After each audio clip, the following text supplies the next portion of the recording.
Selamat sore, Bung Firdaus Ilyas. Selamat sore, Bung Meldi Rendra. Gimana? Apa kabar? Baik, baik. Hari ini kita Gimana akan nih, Bung? mencoba mengelaborasi, membanding-bandingkan satu rezim dengan rezim yang lain. Tapi rezim yang sesuai, yang pas kita bandingkan adalah rezim yang pernah ikut di pemilu secara langsung dan juga dia 2 periode, sehingga kita bisa membandingkannya secara fair, secara uh, adil, secara sesuai gitu ya. Nah, hari ini kita akan membandingkan Bapak Bambang Susilo Yudhoyono dengan Bapak Joko Widodo. Topik yang kita ambil hari ini adalah tentang anggaran. Nah, anggaran ini kan nyata ya, jadi nilai angka-angkanya juga nyata. Kemudian peruntukannya juga terlihat kemana gitu ya. Nah, hari ini kita menggali politik anggaran antara Pak SBY dengan Pak Jokowi. Tentunya ini akan banyak gunanya bagi masyarakat untuk melihat bagaimana anggaran itu sangat mempengaruhi mindset atau mempengaruhi ide-ide yang dijadikan program oleh seorang presiden. Nah, dalam kita melihat itu, ada beberapa catatan tentang bahwa Pak SBY lebih ke layanan, sedangkan Pak Jokowi lebih ke banyak ke arah program-program infrastruktur, Pak Firdaus. Ekonomi dan keamanan, pertahanan Ekonomi dan keamanan keamanan. ya. Oke. Nah, gimana kita Iya. membahas ini? Silakan. Ya, Bung Meldi, terima kasih. Jadi eh, rasanya tidak fair ya kalau kita melakukan pemilu nanti 2024, kemudian sebelum kita melakukan pemilu 2024 kita tidak melakukan semacam evaluasi secara menyeluruh, kemudian menilai kinerja baik itu pasangan yang terakhir, misalnya Pak Jokowi dengan Pak Ma'ruf Amin, ataupun juga melakukan komparasi dengan pasangan yang sebelumnya. Jadi saya pikir kenapa topik ini menjadi menarik, menjadi sangat relevan dengan situasi persiapan pemilu 2024. Ya, kita sama-sama belajar, harapannya kita sama-sama belajar apa yang terbaik pada eranya Pak SBY itu kan kita ambil, kemudian apa yang tidak kita tinggalkan, begitu juga dengan eranya Pak Jokowi. Apa yang menjadi suatu sisi positif, apa yang menjadi nilai keunggulan dari Pak Jokowi kita ambil, sementara yang buruknya kita tinggalkan. Nah, harapannya kita bisa mengekstrak apa saja yang baik-baik di antara paling tidak dua rezim itu, rezimnya Pak SBY, rezimnya Pak Jokowi, kemudian kita jadikan semacam pegangan kita untuk maju ke depan untuk 2024, untuk 5 tahun berikutnya. Siapapun presiden, pasangan presiden dan wakil presiden yang terpilih nanti. Begitu ya, Bu Meldi ya, begitu. Ya. Nah, satu yang kita bisa gunakan, jadi kalau selama ini kita sudah mulai melakukan pemanasan, masing-masing pasangan, masing-masing pendukung sudah mengatakan, oh ya rezim si Anu lebih baik, zamannya Pak SBY begini, zamannya Pak Jokowi begitu, zamannya Pak SBY jalan yang dibangun sekian, kemudian zamannya Pak Jokowi hanya sekian. Oh tidak, zamannya Pak Jokowi begini, pertumbuhan ekonomi begini, keamanan lebih baik segala macam. Zaman Pak SBY tidak ada. Saya pikir boleh saja kita berdebat seperti itu, tapi yang kita coba dorong dalam kanal ini, artinya dalam diskursus kita adalah bagaimana membangun diskusi yang sehat berbasis data, kemudian melakukan analisis komparasi yang seimbang gitu ya, dalam konteks bukan mencari saling menjelek-jelekan, tapi saling mencari mana yang bisa kita gunakan sebagai pembelajaran berikutnya begitu. Nah, jadi ini akan kita lakukan, kita akan coba bandingkan ya politik anggaran. Jadi kalau kita di mana sih kita bisa melihat potret atau wajah seorang pemimpin? Banyak hal yang bisa kita gunakan, banyak segmen kita bisa bandingkan gitu. Jadi ini salah satu segmen aja gitu ya. Nah, kita coba lihat dalam politik anggaran eranya Pak SBY dengan eranya Pak Jokowi, sama-sama 2 periode gitu ya.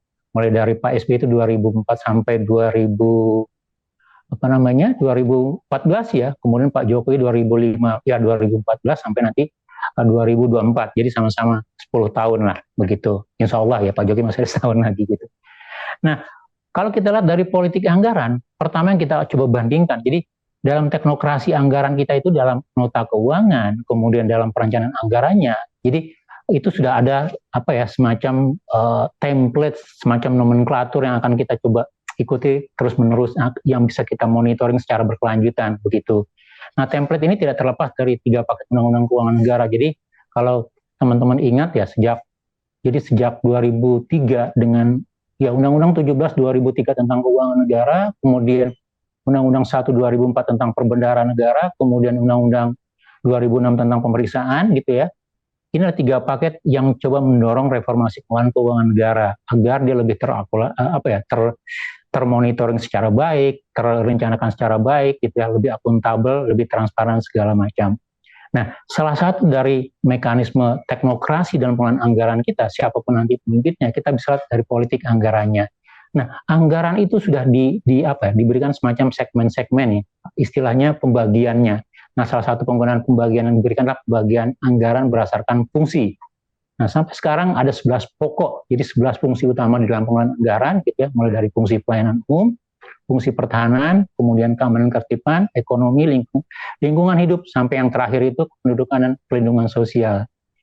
Nah, kalau kita coba lakukan pembabakan, jadi kami menggunakan data yang kita gunakan adalah data dari laporan keuangan LKPP, bersumber dari Kementerian Keuangan, dan satu lagi dari hasil audit Badan Pemeriksa Keuangan. Jadi sejak laporan keuangan 2008 sampai terakhir untuk audit laporan keuangan 2021 plus outlook dari LKPP untuk 2022. Jadi 2008 sampai 2022. Jadi cukup sebanding ya antara 8 tahun dan 7 tahun.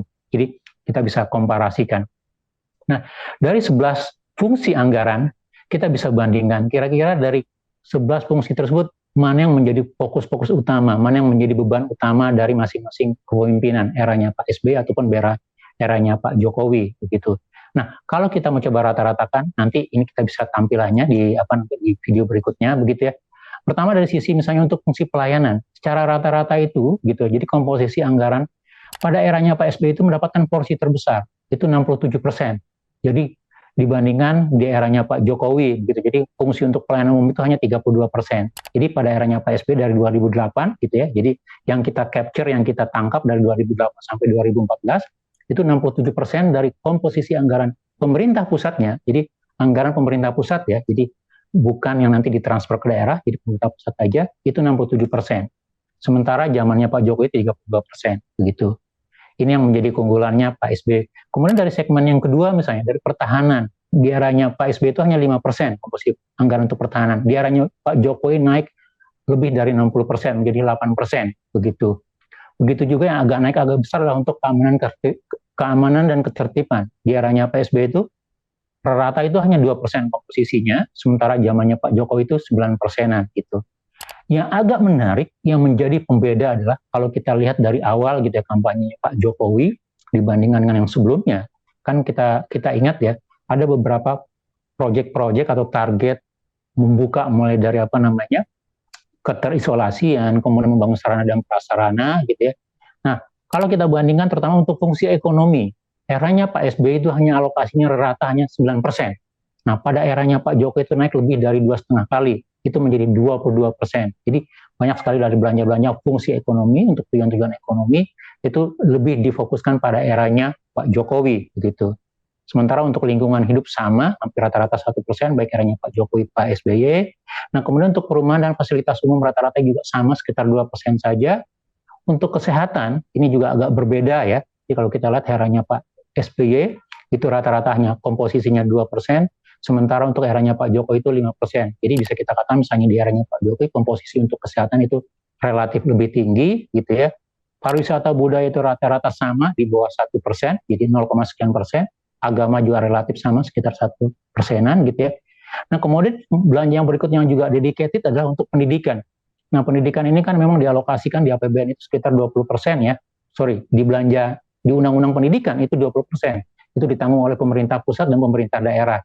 Nah rata-rata gitu ya, untuk eranya Pak SBY itu sekitar 11%, Pak Jokowi juga lebih 10% lebih sedikit, jadi hampir sama begitu. Nah yang agak berbeda juga nanti sebagai pembanding adalah misalnya untuk fungsi kependudukan dan sosial. Jadi belanja-belanja belanja-belanja untuk bantalan sosial, jaminan sosial dan segala macam gitu ya. Terjadi kenaikan yang agak signifikan. Di eranya Pak SBY itu alokasinya sekitar 1%. Tapi 11% pada zamannya Pak Jokowi. Jadi begitu naik fantastik gitu ya, agak tinggi gitu. Nah memang kalau dilihat dari sini gitu ya, kita bisa katakan Bung Meldi ya, jadi pada eranya, saya mungkin ini juga ada kesalahan dalam pencatatan alokasi anggaran ya, mungkin pada eranya Pak SBY ada beberapa alokasi yang lebih umum, ekonomi segala macam, tapi semua diletakkan di dalam teknokrasi atau nomenklatur pelayanan umum begitu. Jadi mungkin ada faktor pencatatan juga.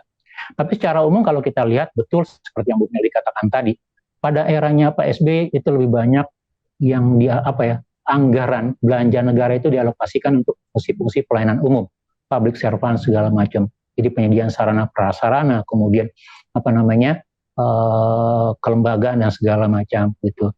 Nah, sementara di eranya Pak Jokowi itu lebih banyak membangun soko gurunya adalah ekonomi dengan ditopang oleh pendekatan keamanan dan pertahanan. Jadi jangan kaget kalau kita lihat misalnya bagaimana Kemenhan atau kepolisian di eranya Pak Jokowi itu mendapatkan boosting anggaran yang cukup banyak. Terutama kalau kita detailkan lagi, ternyata ini untuk belanja-belanja kebutuhan prajurit, kebutuhan polisi, ransumnya dan segala macam. Jadi mungkin itu untuk awal ya. Jadi distingsi politik anggaran di eranya Pak SBY dengan eranya Pak Jokowi punya kelebihan masing-masing, punya kekurangan masing-masing gitu. Begitu, Bung Meldi.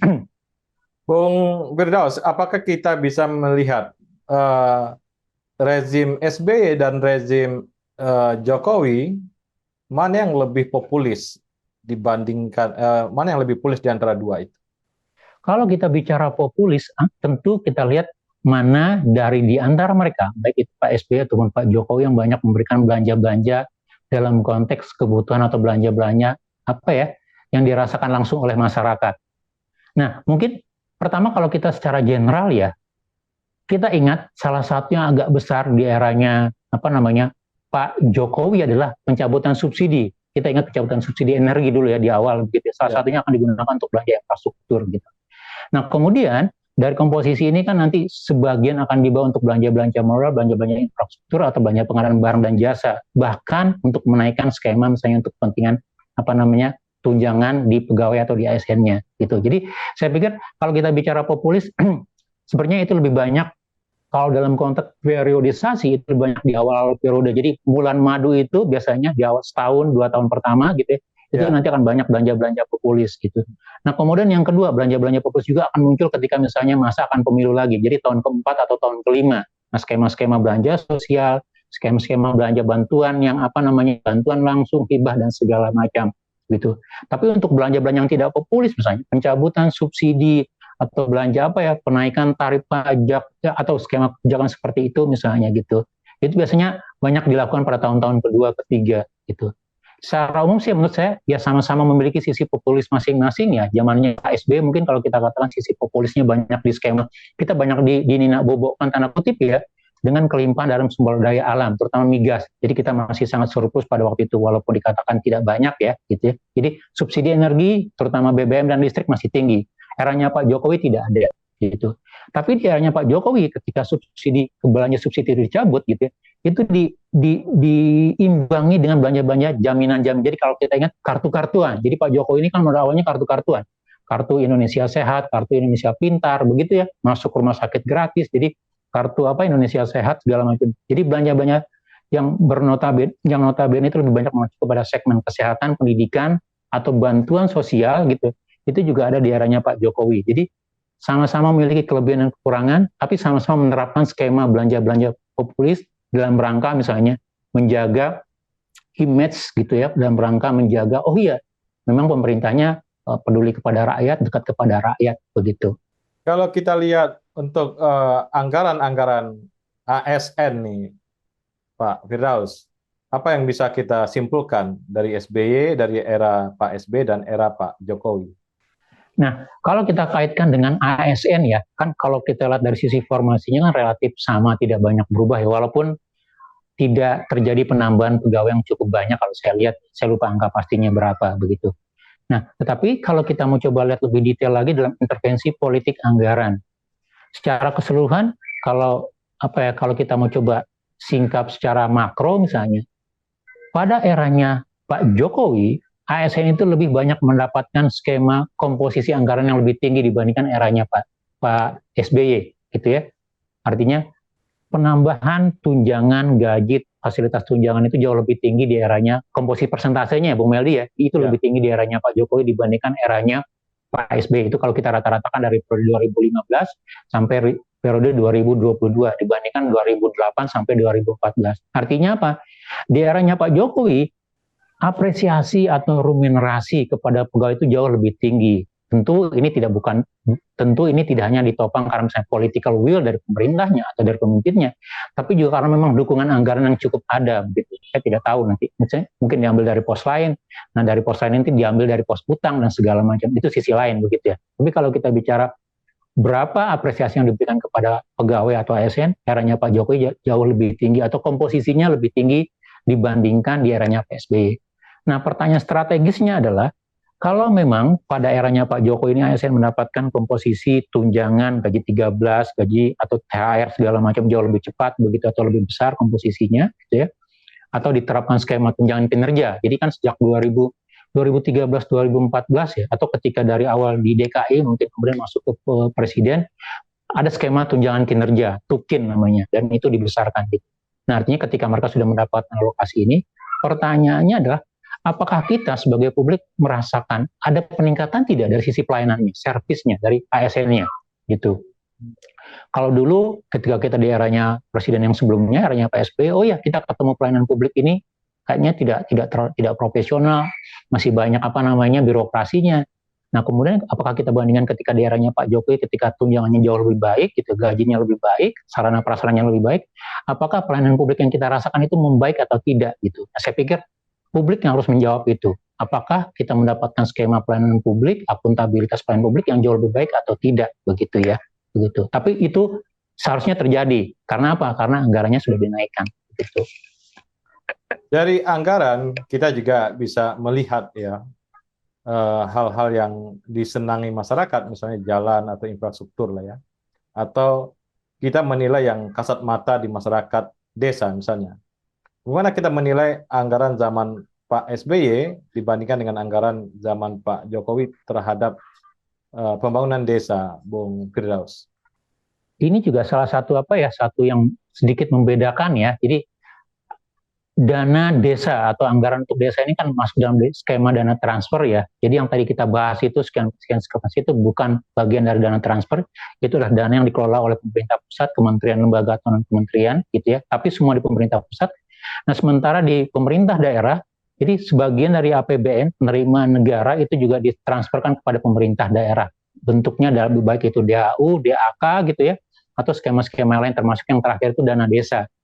Nah, kalau kita lihat memang salah satu yang jadi pembeda, misalnya di eranya Pak Jokowi ada skema dana desa yang cukup besar. Jadi kalau kita lihat sekarang mungkin sekitar hampir 900 triliun itu diskemakan sebagai transfer ke daerah gitu, mulai dari dana alokasi umum yang sifatnya bebas generik sebagai buffer dari APBD, atau yang dedicated misalnya yang sudah dialokasikan sebagai dana alokasi khusus gitu, atau termasuk juga dana otonomi segala macam untuk Aceh, untuk Papua, untuk keistimewaan Jogja dan segala macam, plus dana desa gitu ya.